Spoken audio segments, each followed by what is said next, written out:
अनुरागना नाट्य संस्था ने जो आज आयोजित किया है विचार गोष्ठी नाट्य लेखन की चुनौती बहुत ही मौजूद है, क्योंकि आप देखेंगे कि बड़े शहर क्या छोटे शहरों में भी धीरे धीरे संवाद की जो स्थिति है धीरे धीरे खत्म होते जा रही है।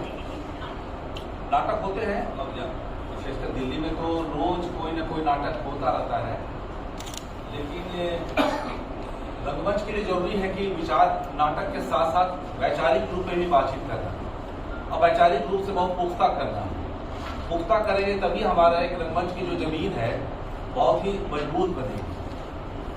और नाट्य लेखन की जो चुनौती है, ये विषय है, ये चुनौती पिछले कुछ दिनों से तो ज़्यादा ये उभर कर हमारे सामने आ जा रहा है, लेकिन ये चुनौती आज से भी नहीं है। अगर देखें, अगर ये चुनौती किसी भी काल में हो, चाहे आज का काल हो, चाहे हजारों साल पहले का काल में हो, ये चुनौती तो बनी रही है, इससे कोई इनकार नहीं किया जा सकता है। मुझे लगता है कि अगर पहला नाटक जब हुआ होगा समुद्र मंथन, उस वक्त भी जो जिसने लिखा होगा, जैसा कहते हैं कि भरत मुनि ने को जब कहा गया कि आप नाटक कोई तैयार कीजिए, जब भरतनाट्य शास्त्र लिखा जाने के बाद उसका मंचन किया जाएगा तो उनके सामने भी बहुत बड़ी चुनौती होगी कि आखिर कौन सा विषय उठाया जाए।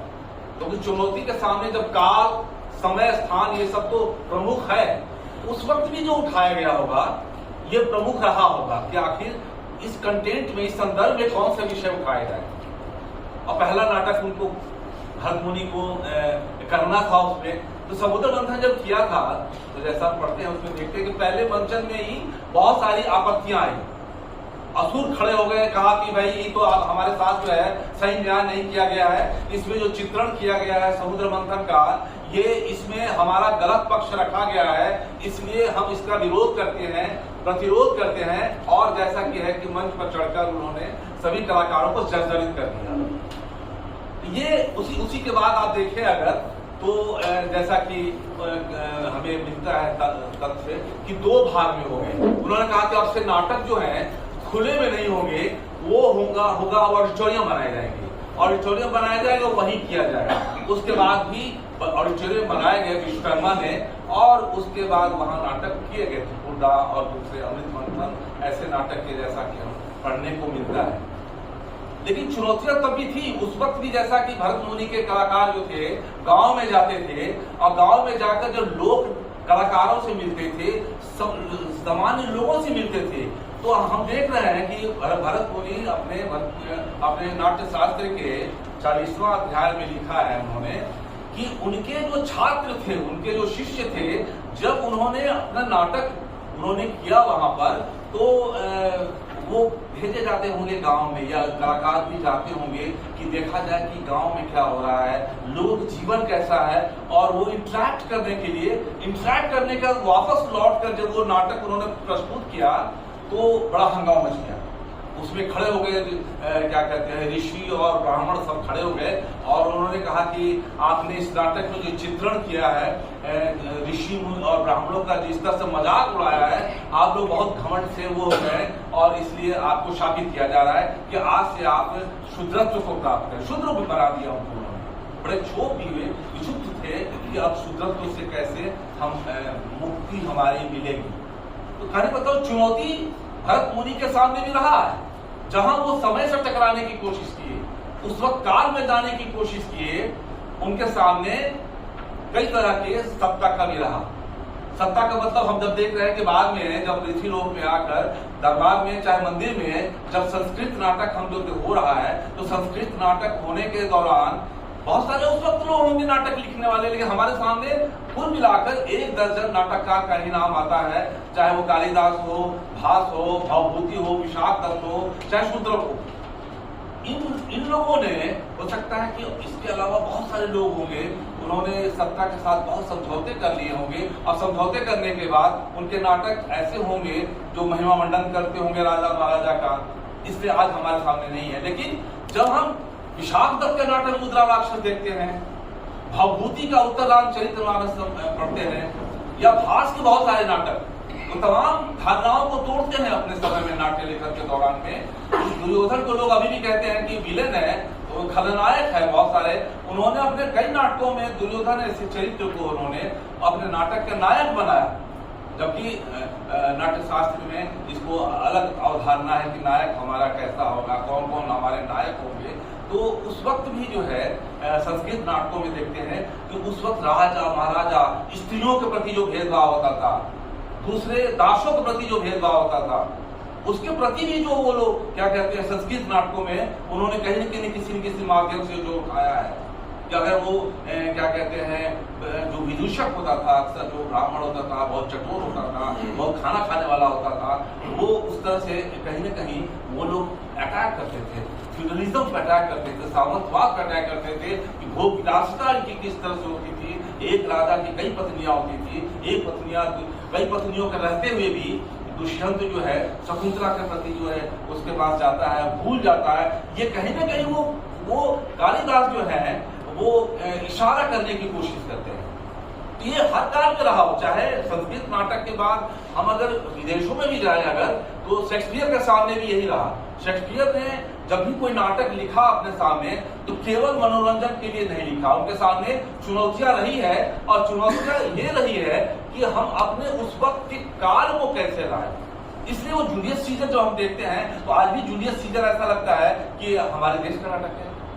हम ओथेलो देखते हैं, किंग लियर देखते हैं, बिल्कुल साम्यता लगता है एकदम किंग लियर को जो देखते हैं।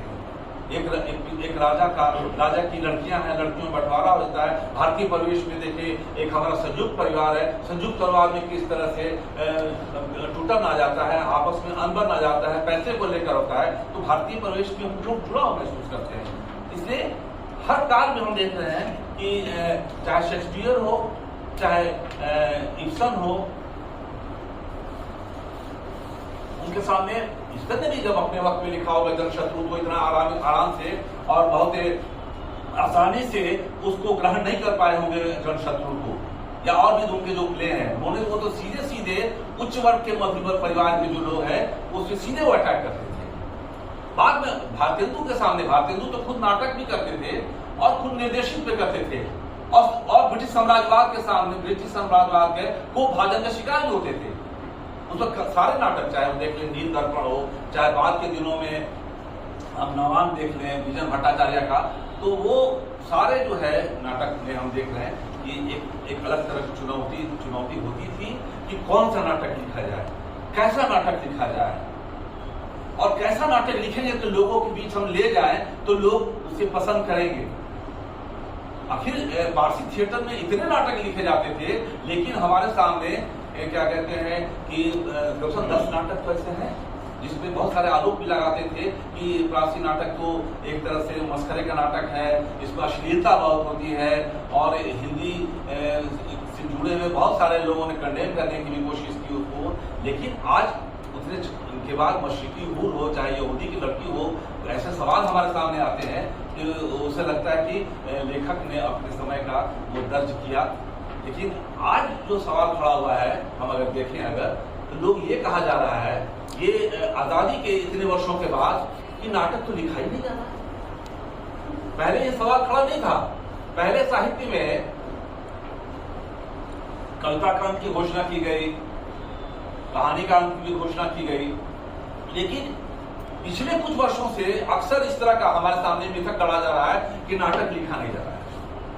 और नाटक, बल्कि कुछ लोग तो ये कहते हैं कि धर्मवीर भारती का अंदाजुग और मोहन राकेश के बाद नाटक लिखना ही बंद हो गया। लेकिन क्या ऐसा संभव है कि नाटक लिखना ही बंद हो गया? अगर लिखना नाटक बंद हो गया होगा तो आज हमारे देश भर में इतने जो नाटक हो रहे हैं वो कहां से हो रहे हैं? यही 3-4 नाटक मुख्य रूप से जिसकी बार बार चर्चा आती है, वही नाटक तो अब पूरे देश भर में होता नहीं है। लोग नए नए नाटक लिख रहे हैं, आप देखिएगा बांग्ला में, मराठी में, बल्कि हिंदी में भी जो है। अगर हम अखाड़ के एक दिन आधे अधूरे लालो के राजहंस और अंधा युग को छोड़ दें, क्या उसके बाद नाटक नहीं लिखे जो लक्ष्मी नारायण लाल ने लिखे हैं? आपको शमशेर सक्सेना का बकरी को आप दरकिनार नहीं कर सकते। उन्होंने देश की आजादी के बाद हमारे देश में किस तरह जो आजादी मिलने के बाद और सत्ता का जो चेहरा हुआ, किस तरह से वो गांधी का वो इस्तेमाल कर रहे हैं और गांधी के सहारे किस तरह से भ्रष्टाचार के वो कर रहे हैं, फैला रहे हैं भ्रष्टाचार को। उसके लिए बकरी नाटक से अच्छा और क्या नाटक हो सकता है?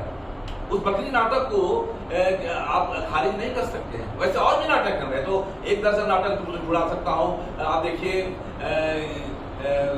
एक और द्रोणाचार्य, कोर्ट मार्शल, और क्या कहते हैं नंदकिशोर आचार्य जी ने कई नाटक लिखे हैं। बापू नाटक देखा या देहांतर नाटक देखा, या और अगर देखें और बंगला समेत, तो खैर उनकी बात हम नहीं करेंगे, लेकिन हिंदी में तो ऐसे बहुत सारे नाटक लिखे गए हैं, महेंद्र भल्ला के हैं। और यही नहीं, नाटक अगर लोग कहते हैं कि नाटक नहीं लिखे जा रहे हैं, तो उनको देखना चाहिए कि नटरंग के इतने अंक निकल गए, 100 से ऊपर अंक निकल गए। लगभग हर अंक में एक एक नाटक होते हैं। रंग प्रसंग के कई अंक आ चुके हैं, मुझे लगता है 50 से ऊपर ही अंक हो गए होंगे। हर अंक में लगभग अंक बीच बीच में एक नाटक ही होता है। सारे हिंदी नाटक नहीं है, मैं कह रहा हूँ, बीच बीच में दूसरी भाषाओं के भी नाटक होते हैं।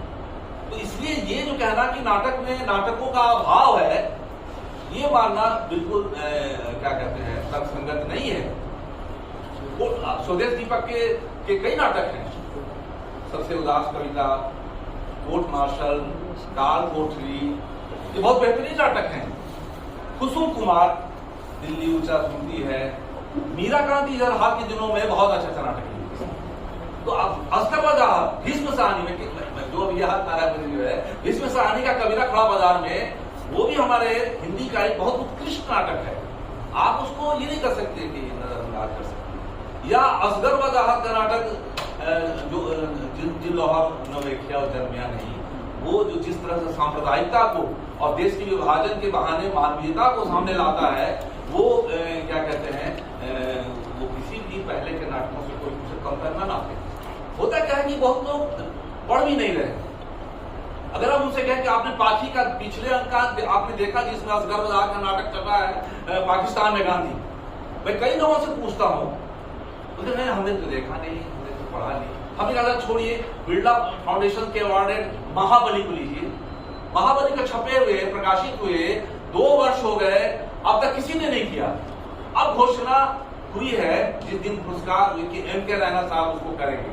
2 साल तक चाहे हो सकता है कि कोरोना हो, उनका प्रभाव हो, लेकिन अभी जो उनका नाटक है पाकिस्तान में गांधी, बहुत अच्छा नाटक है।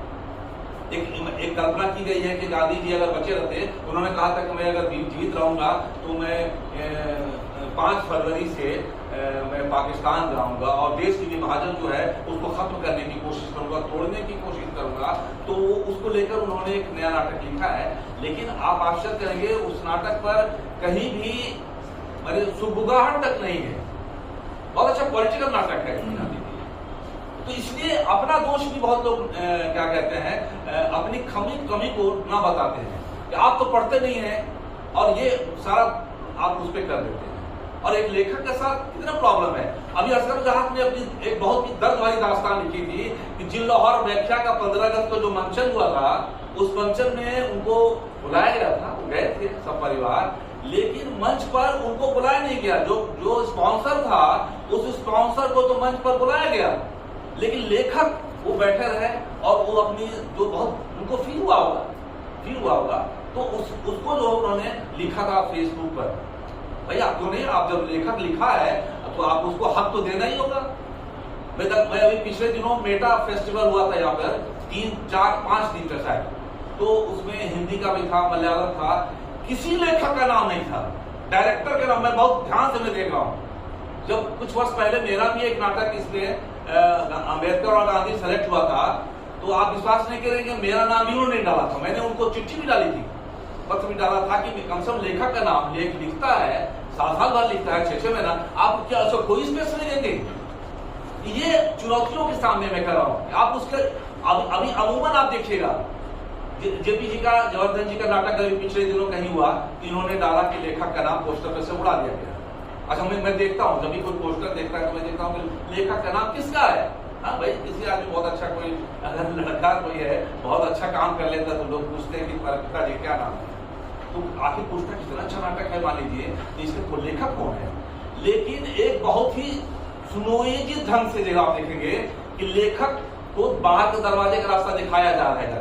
अब केवल मेटा ही नहीं, अगर आप देखें तो भारत के कई पोस्टर पे अभी जो हुआ का अमृत महोत्सव का, उस पे भी नाम नहीं था लेखक के। तो इसलिए जो अब आप लेखक का नाम हटा देंगे, आप रॉयल्टी को लेकर सारे लोग हैं, अक्सर दर्द निकल के आता है, आप तो रॉयल्टी तो देने के बाद छोड़ दीजिए, आप उसको इंटीमेट तक नहीं करते हैं। लोग नाटक कहीं हो जाता है तो लिखते हैं कि अच्छा किस शहर में, अक्सर साथी लोग हमारे लिखते हैं, उनको पता भी नहीं रहता है। तो आप जब नाट्य निर्देशक है, आप उसके लिए पोस्टर पर क्या कहते हैं, प्लस पॉइंट का फॉन्ट भी नहीं देकर जान लीजिए, 16 पॉइंट होना चाहिए वाजिब जो है, आप निर्देशक के बराबर भी नहीं देता है, छोटा सा कहीं डाल देगा, आप उसको रॉयल्टी नहीं देंगे, सूचित नहीं करेंगे, तो क्या होता है कि बहुत सारे लोग जो लिखने वाले जो हैं, जो साहित्य से जुड़े हुए हैं, जैसे दूधनाथ का बहुत अच्छा नाटक था जो यहाँ पर एनएससी में खेला गया था, काशीनाथ सिंह, दूधनाथ सिंह, ऐसे बहुत सारे लेखक हैं। जितेंद्र भाटिया जब थे वो नाटक बहुत अच्छा लिखते भी थे, उन्होंने कुछ नाटक लिखे भी, लेकिन उनको कहीं ना कहीं ये महसूस हो रहा होगा कि यार नाटक लिख तो दिया, नाटक होगा कैसे। हाँ, जैसे मान लीजिए कोई गांव में रहने वाला कोई फिल्म स्क्रिप्ट लिख लिया, अब वो फिल्म बनाए कैसे, अब उसके लिए कोई कहता है बंबई जाओ, किसी निर्देशक को मिलो, तो पीछे तो नहीं जाएगा। लेखक का एक अपना स्वाभिमान होता है, वो ये कहता है कि मैं अब निर्देशक को पीछे नहीं जाऊंगा, मैंने लिख लिया, अब ये निर्देशक का काम है उसको सामने मंच पर लाना। लेकिन एक बहुत बड़ा, और कभी कभी तो ये भी होता है कि लड़ाई भी हो रही कई जगह।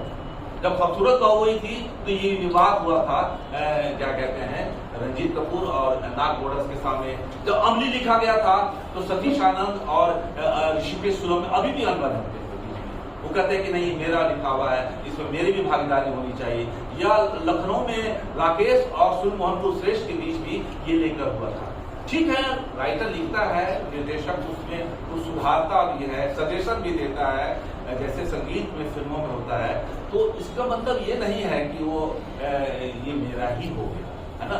ये बहुत सारा कोई दर्शक या मान लीजिए कोई कलाकार बता देता है कि इसमें सर ऐसा कर दीजिए, चेंज कर दीजिए, क्या निर्देशक अपना हिस्सा उस एक्टर को देता है क्या। तो इसलिए सजेशन अगर कोई देता है लिखने का कोई डायरेक्टर कि इसको हम ऐसे कर दे रहे हैं, वैसे कर दे रहे हैं, तो मुझे ख्याल से इसको बहुत बड़ा विवाद नहीं बनाना चाहिए। इसलिए ये सब किसी भी लेखक के सामने चुनौती है। इससे साहित्य के बहुत बड़े सारे लेखक हैं, रमेश उपाध्याय ऐसा बहुत अच्छे नाटककार, वो धीरे धीरे अब तो गुजर गए, वो वापस आ गए। उन्होंने कहा कि इसके लिए बहुत हमें इससे तो अच्छा कहानी लिखने में फायदा। आजकल क्या होता है, जैसे आपने सवाल उठाया, इन्होंने कहा कि प्रकाशक भी जो है आपको स्पेस नहीं देते हैं।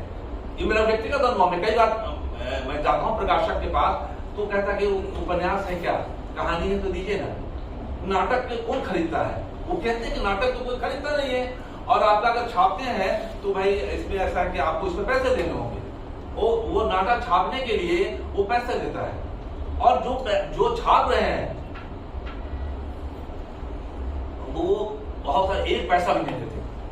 वाणी प्रकाशन ऐसा जो है, प्रकाशन में मेरे पिछले दिनों पुस्तक आई, उसने 2-3 साल तो हो गए, हाँ, अम्बेडकर और गांधी, एक पैसा भी नहीं दिया। तो ये एक वास्तविक तस्वीर है, और किसी भी लेखक के सामने चुनौती है। अगर आप सोचते हैं कि लेखन के द्वारा आप रोजी रोटी कर सकते हैं, क्या कहते हैं, तो ये आपके सामने चुनौती के रूप में आएगा। बल्कि प्रकाशक ने तो कहा बहुत हास्यास्पद, आप इसको उपन्यास के रूप में लिखिए, नाटक को हम छापेंगे। ये देखिए, मैंने एक और तस्वीर देख ली, आजकल एक और ट्रेंड आ रहा है कि बंबई से ये कहा जाएगा या यहाँ के लोग कहेंगे कि मैं एक स्टोरी आपको दे रहा हूँ, आप इस पर नाटक लिखिए। सर पता है, एक लेखक जो प्रोसेस होता है लिखने का, वो कंसीव करता है, कैरेक्टर को कंसीव करता है, बहुत दिनों तक उस कैरेक्टर के साथ वो देखने की कोशिश करता है, तब वो लिखता है। लेकिन आजकल वो फिल्म के ट्रेंड पर जो है, जैसा फिल्मों में स्टोरी आइडिया किसी और का होता है और लिखता कोई और है, डायलॉग कोई और है, अब वो ये कह रहा है कि मैं आपको स्टोरी दे रहा हूँ और आप इसको क्या करते हैं, ड्रामा डेवलप कीजिए। इसलिए ये सब सारी चुनौतियां हैं। बस एक पॉइंट और मैं करके अपनी बात समाप्त कर रहा हूँ कि बल्कि अब ज्यादा जो हालात हैं जिस तरह के, वो हालात जो है लेखक के सामने अपने वक्त में हमेशा रहा है, चाहे वो अंग्रेजों के सामने रहा हो, चाहे क्या कहते हैं देश की आजादी के बाद इनका के लोगों ने महसूस किया, वैसा ही आज भी आजकल दौर जो है, समय जो है, उस समय में क्या कहते हैं चुनौती, समय भी चुनौती आपके सामने लाता है। क्योंकि बहुत सारे लोग, मैं अभी जब नाटक करता हूँ तो लोग एक्टर्स कहते हैं कि सर इस नाटक को तो करना बहुत मुश्किल हो जाएगा। एक एक्टर ने कहा कि इस नाटक को सुनने में डर लग रहा है, इसको करेंगे कैसे। कई लोग कहते हैं कि ऐसा नाटक आजकल के समय में हमारे लिए बहुत मुश्किल है, जहां चूंकि हम सरकार को बहुत निर्भर है, ग्रांट मिलता है, तो वो हमें इस समय की पड़ताल भी करनी चाहिए कि कैसा दौर है उस दौर में। लेकिन इस दौर में हम अकेले नहीं हैं। ये दौर में ब्रेख्त ने भी अपने समय में लड़ाई लड़ी थी, क्या कहते हैं उस फांसीवाद हिटलर मसाई के समय में। इसलिए दौर बदलते रहते हैं, और दौर चाहे इमरजेंसी का दौर हो, चाहे अभी का दौर हो, बहुत सेंसरशिप हो। हमारे नाटक कई बार सेंसर हो चुके हैं। इसलिए शब्द, बम्बई में एक नाटक पिछले दिनों किया, कम से कम 25 शब्द पर उन्होंने सेंसर लगाया कि इसको आप उसको हटाइए, इसको हटाइए, इसको हटाइए। बहुत हास्यास्पद जो है। इसलिए लेकिन मुझे हमेशा मुझे ऐसा लगता है इस समय में प्रेमचंद हो, चाहे फैज हो, चाहे उस वक्त के ब्रेख्त हो, मुझे वही सहारा देते हैं। और मुझे लगता है कि अगर इस तरह की चुनौतियां आती हैं तो उन चुनौतियों का सामना हम प्रेमचंद के सहारे ही करेंगे, जिन्होंने कहा था कि साहित्य जो है राजनीति के आगे चलने वाली मसाल है।